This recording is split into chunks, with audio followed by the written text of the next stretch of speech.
और राजा सत्यव्रत को उसमें बिठाया और भगवान उस नाव की, उस नौका की रस्सी को लेकर के और उस समुद्र में विचरण करने लगे।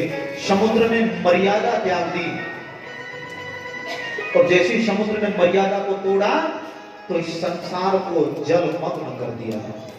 3 हिस्से में समुद्र है, पानी है, एक हिस्से में पृथ्वी है। तो समुद्र जब मर्यादा को तोड़ता है ना, ऐसे नहीं तोड़ते समुद्र, केवल जब ही तोड़ता है जब पाप ज्यादा बढ़ जाता है ना, तो भगवान की आज्ञा के द्वारा। अन्यथा कितनी नदियां जा रही हैं समुद्र में, आपने देखा है ना, और वो किनारे से कभी ऊपर, समुद्र अपने किनारे को नहीं छोड़ता। और तुम देख लो कितनी नदियां, हजारों नदियां जा रही हैं समुद्र में, लेकिन पानी ज्यादा नहीं होता। क्यों? क्योंकि समुद्र को उत्पन्न इसलिए किया है कि जब महाप्रलय का समय आए तो ये अपनी मर्यादा को त्यागे और अपने जल के अंतर्गत में समस्त संसार को डुबो दे, जलमग्न कर दे।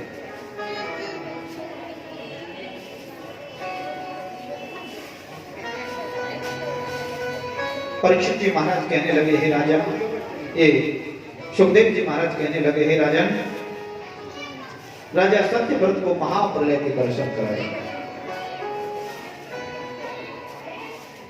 उसके पश्चात में 2 वंश उत्पन्न हुए, एक सूर्य वंश, एक चंद्र वंश। और सूर्य वंश में भगवान राम का अवतार हुआ। राजा परीक्षित कहने लगे कि महाराज, इस सूर्य वंश में बड़े बड़े महान प्रतापी राजा हुए हैं। कहाँ का महाराज, थोड़ा विस्तार से बताइए ना। सुखदेव जी महाराज कहने लगे, हे राजन, मैं पूरे विस्तार से अगर सूर्य वंश का वर्णन करूंगा तो तुम्हारी मुक्ति नहीं हो पाएगी, बहुत दिन लग जाएंगे। इसलिए मैं सूक्ष्म रूप में आपको बताता हूं। जब महाप्रलय हो गई तो भगवान विष्णु एक अंडे में से उत्पन्न हुए, स्वर्ण अंडे में से। उनकी नाभि से कमल का पुष्प उत्पन्न हुआ और उस कमल के फूल के ऊपर ब्रह्मा जी उत्पन्न हुए और ब्रह्मा जी के पुत्र हुए मरीचि ऋषि। बोले बांके बिहारी लाल की जय। ब्रह्मा जी के पुत्र हुए मरीचि ऋषि और मरीचि के पुत्र हुए कश्यप मुनि और कश्यप मुनि के पुत्र होते हैं सूर्य भगवान और सूर्य भगवान के पुत्र हुए श्रातदेव नाम के मनु, जिनकी पत्नी का नाम था श्रद्धा देवी।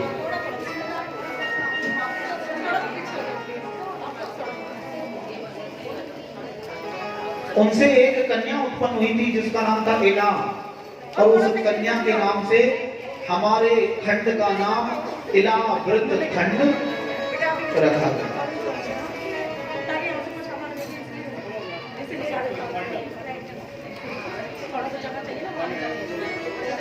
लेकिन जब उन्होंने तप किया अपने गुरुदेव के लिए,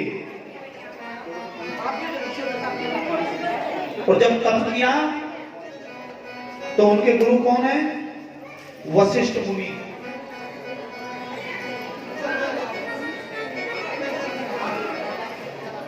वशिष्ठ मुनि प्रसन्न हो जाते हैं, प्रकट हुए और उन्होंने उस इला नाम की कन्या को शुद्ध्यम्न नाम का पुत्र बना दिया अपने तप के द्वारा। तथा सूक्ष्म रूप में मैं आपको बताऊंगा, अंबिका वन में जाने के कारण वो नारी बन गए थे। उसका परिणाम बुद्ध के द्वारा, चंद्रमा के पुत्र हैं बुद्ध, उनके द्वारा उनसे एक पुत्र हुआ जिसका नाम था पुरुरवा। लेकिन वशिष्ठ मुनि के द्वारा फिर 6 महीने नारी रहते, 6 महीने पुरुष लौट करके आए, उनके 2 पुत्र और हुए। बड़े शांति प्रिय तरीके से रहने लगे हैं, बड़ा आनंद आने लगा है।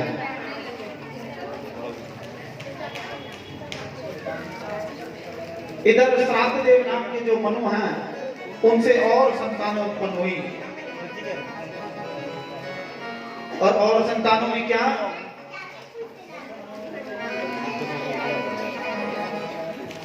सरियाती नाम के राजा हुए। बोलिए बांके बिहारी लाल की जय। और जो सरियाती नाम के राजा है ना, उनकी एक पुत्री है जिसका नाम है सुकन्या। बड़े महान और श्रेष्ठ राजा हैं, अयोध्या के राजा हैं। ये जितने भी राजाओं की कथा आएगी ना, सूर्य वंश के राजा हुए हैं सभी, और अयोध्या के राजा हुए हैं।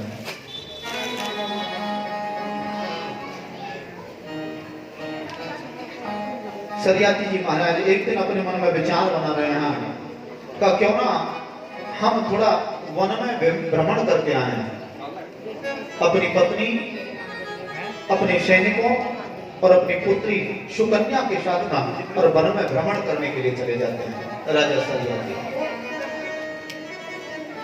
जंगल में भ्रमण करने लगे।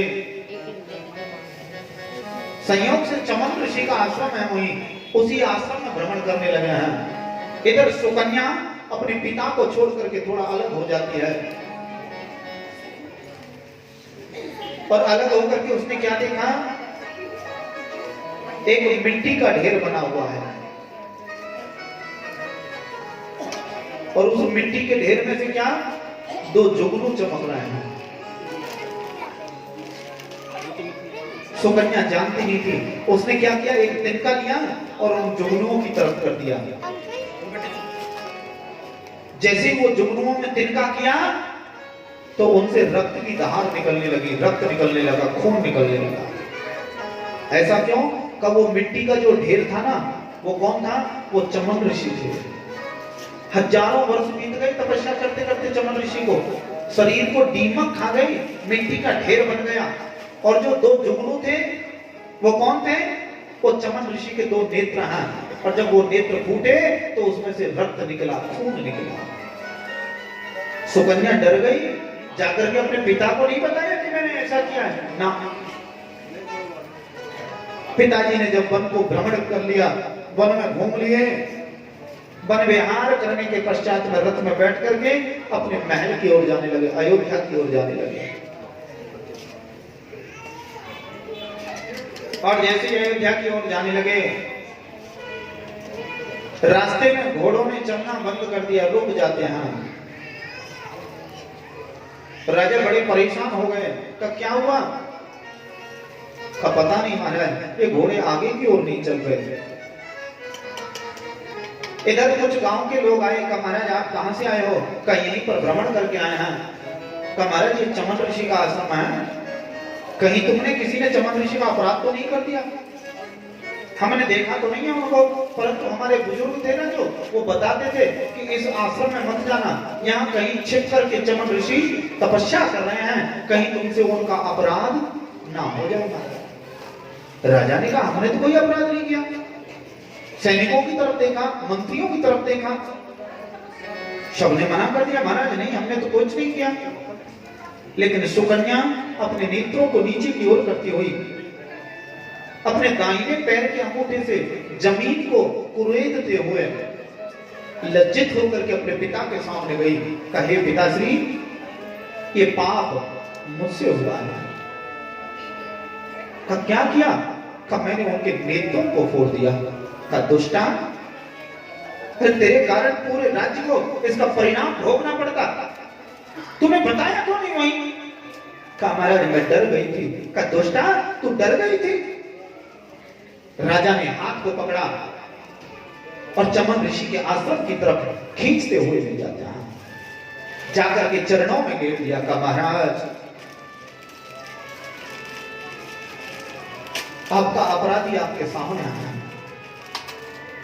ये नादान है महाराज, 16 वर्ष की उम्र तो इसकी है महाराज, ये जानती नहीं है महाराज, ये मेरी पुत्री है महाराज, इसको क्षमा कर दीजिए महाराज, त्राहिमाम त्राहिमाम।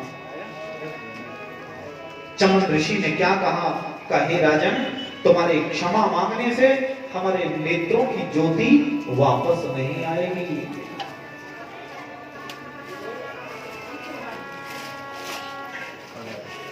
का महाराज मैं क्या कर सकता हूं? चमन ऋषि ने कहा कि हे राजन, हमारी तपस्या तो अधूरी रह गई ना, अब हमारी तपस्या पूरी कैसे होगी?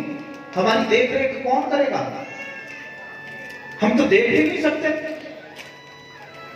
राजा ने कहा कि हे महाराज, आपका अपराध इस कन्या ने किया है ना, मेरी बेटी ने किया है ना, इसलिए आज मैं अपनी बेटी को तुम्हारे लिए समर्पण करता हूं। चमन ऋषि 80,000 वर्ष की उम्र तपस्या कर रहे हैं बहुत दिनों से। 16 वर्ष की सुकन्या, चमन ऋषि ने एक बार भी ये नहीं कहा कि मैं इस कन्या को स्वीकार नहीं कर रहा। इसका मतलब क्या? जो ऋषि घर बार सबको त्याग करके आया, जंगल में कंदमूल फल पत्ते इत्यादि खा करके भजन कर रहा है, किसके लिए? भगवान के लिए। और माया ने जंगल में ही जाकर के उसको अपना प्रभाव दिखाया कि नहीं? ये माया बहुत बड़ी है, इसके सामने तो हाथ जोड़ दें, बस माया के सामने क्या करें? हाथ जोड़ दें कि हम तुमसे जीत नहीं सकते।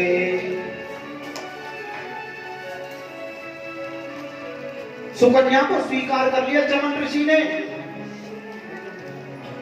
पथ भ्रष्ट हो गया। एक संत, एक ऋषि, अब जब पथ भ्रष्ट हो गया तो जितनी भी तपस्या की है वो तपस्या अब क्षीण हो जाएगी।